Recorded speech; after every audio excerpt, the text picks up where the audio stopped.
Warning: sensitive images. Our programs offer many languages. Please visit suprememastertv.com/schedule. Animal food producers in this country are externalizing the majority of their costs, which is to say they're imposing those costs on consumers and taxpayers. Meat is destroying our future. Meatonomics, author David Simon, vegan. Please continue watching to find out more. No to vegan, because you don't want to get rid of any disease.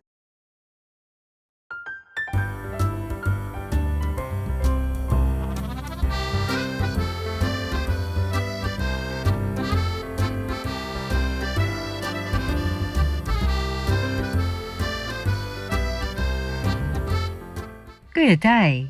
That is how residents of Frisia say good day in the Frisian language. Noble viewers, I am Akka.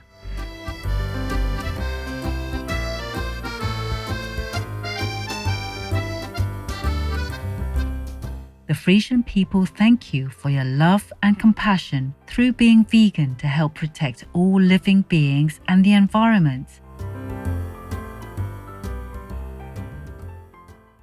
Welcome to our show. Meat is destroying our future. Meatonomics author David Simon, vegan.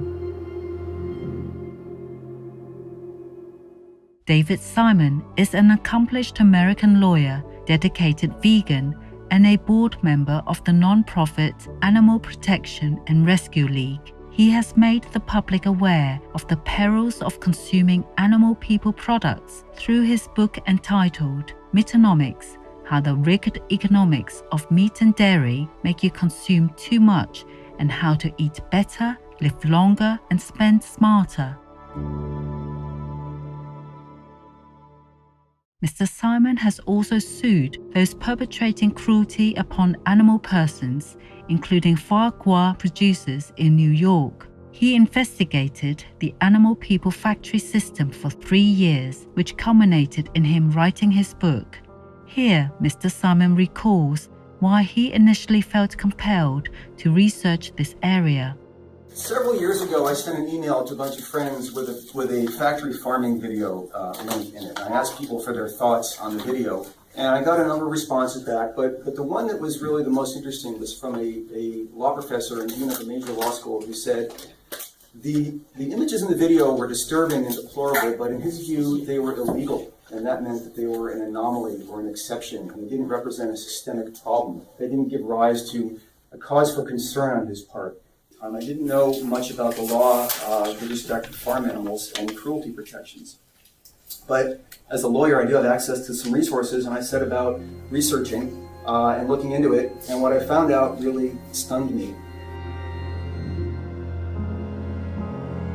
What Mr. Simon learned was that the meat and dairy industry purposely conceal animal people abuse and help to overhaul anti-cruelty laws that once may have protected industrially raised animal persons. What's more, these companies have also set up barriers to stifle the investigation of the brutality, as well as take legal action against those who do so. You may be familiar with the term ag-gag laws, which describes rules that attempt to suppress or gag whistleblowers and animal folk advocates. These measures are designed to prevent individuals from recording the disgraceful and obscene conditions that animal persons are kept in raising operations and slaughterhouses. The laws also prohibit making these recordings public. Thankfully, compassionate animal defenders like Mr. Simon help bring to light harmful legislation that many people do not know about. These laws directly enable the continuing cruelty to animal people in the most malicious ways, and sadly, they purposefully provide no protection to the sweet animal friends who are trapped in these industrial sites. The main reason I wrote this book is these customary farming exemptions that I like to talk about for a little bit. 37 states have adopted these by statute. The remaining states have adopted them through judicial decision-making, also known as the common law. These are statutes that take a state's broad anti-cruelty legislation and they carve out an exemption for farm animals. Let me give you an example of how one of these is worded so that you understand what I'm talking about. In 1854, Connecticut passed a broad anti-cruelty statute which made it illegal to engage in cruel behavior toward, quote, any animal, unquote. In 1996, more than 100 years later, Connecticut adopted a customary farming exemption. And here's what that law now says. It is legal to maliciously and intentionally maim, mutilate, torture, wound, or kill an animal, provided the act is done while following generally accepted agricultural practices. So let me paraphrase. It is legal to intentionally torture a farm animal. Now, that Connecticut statute has some particularly evocative language, and that's why I use it, but the basic principle is the same in every state. It is legal to do virtually anything to a farm animal. In Meatonomics, Mr. Simon explores an ongoing occurrence that many view as unjust. It is the large hidden costs generated by the operation of animal people factories that are borne by the public. Animal food producers in this country are externalizing the majority of their costs, which is to say they're imposing those costs on consumers and taxpayers. Let me give you an example of how that works. If I pay a garbage collection service to come to my house once a week and pick up my garbage, I've internalized the costs of garbage collection. On the other hand, if I take my garbage, put it in my trunk, and drive over to a park and dump it there at midnight, I've externalized my garbage collection costs and I've imposed those costs on society.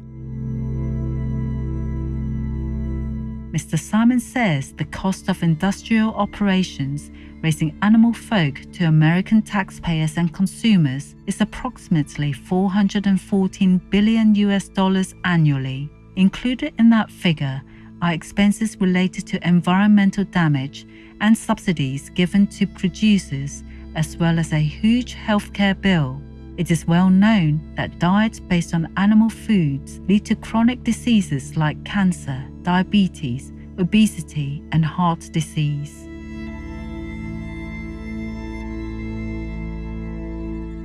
If the meat and dairy industry took responsibility for the actual costs of animal person-derived foods, then the prices of these foods would drastically increase. A $4 Big Mac, for example, would cost about $11, and a $5 carton of organic eggs would cost something like $13.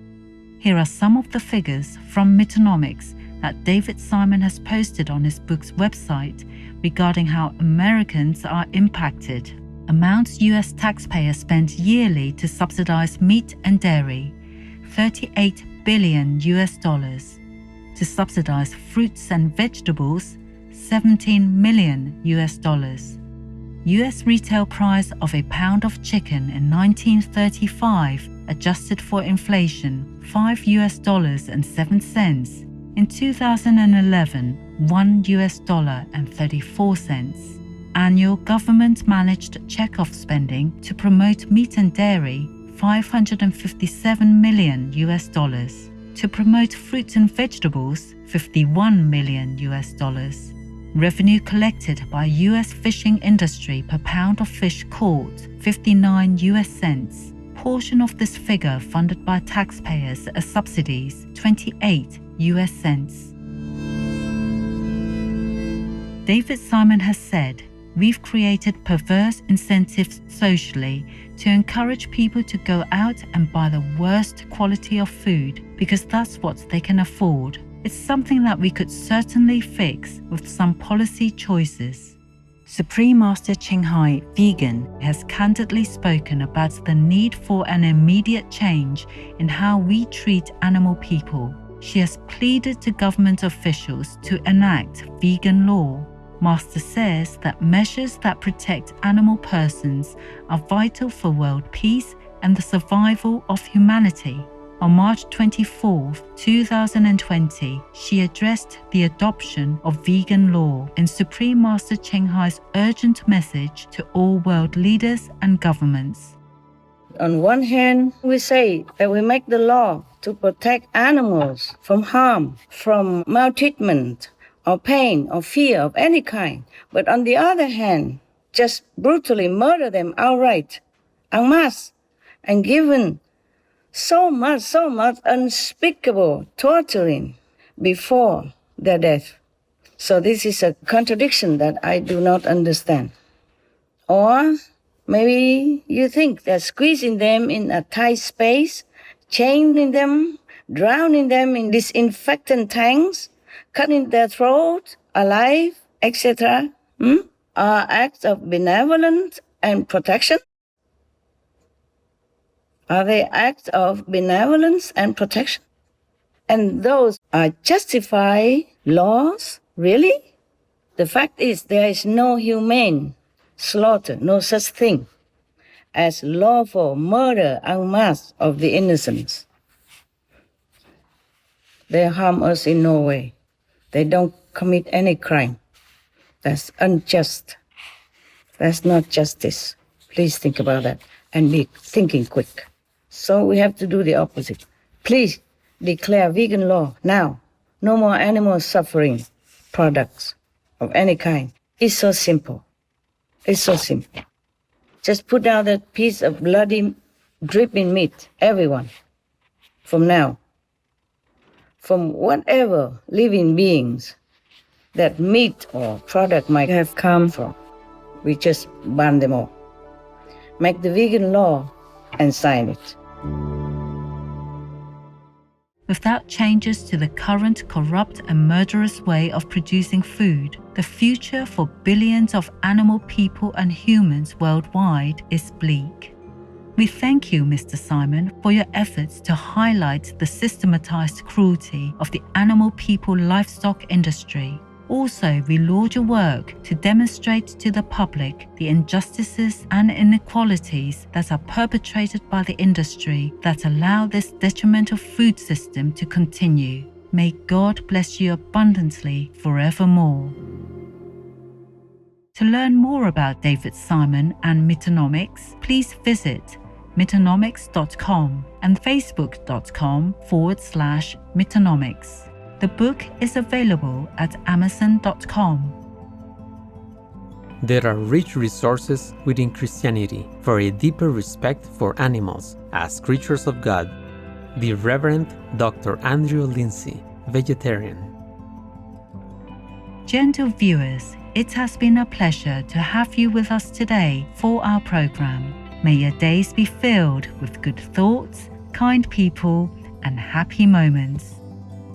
Our programs offer many languages. Please visit suprememastertv.com/schedule and suprememastertv.com/GPGW. Nos programmes offrent plusieurs langues. Veuillez visiter suprememastertv.com/schedule et suprememastertv.com/GPGW. Nuestros programas ofrecen varios idiomas. Visiten suprememastertv.com/schedule y suprememastertv.com/GPGW. 番組は多言語放送です。放送予定は suprememastertv.com/schedule そして suprememastertv.com/GPGW